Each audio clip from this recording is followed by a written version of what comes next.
Hola y bienvenidos a Módulo 3. So welcome to Module 3. Hopefully by now we are done with all of the setup from Modules 1 and 2. This module we will be talking about families and family vocabulary and the verb tener, which means to have. So you can describe like which family members you have. I have one brother, things like that. Under the readings, we have some book pages and we also have some articles about last names in Hispanic culture and the different last name system. So make sure you read those because we do have a discussion board this week and you will need those articles for that. So when we go to the assignments, we have the homework packet. Again, remember those are unlimited attempts. The discussion, make sure you get your initial post in by Wednesday.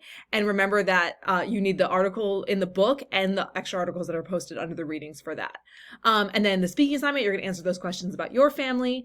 This thing that says family tree practice, that's just for you to look at because it's similar to something that's on the quiz. You don't have to submit it anywhere. If you want to check your answers, you can email me, but there will be like a true false like that on the quiz. And then we have the quiz. Remember, you only have one attempt, and once you open it, you have to finish it, and it won't record any answers after the time limit's up. So just make sure you open it, finish it, and submit it within the time limit.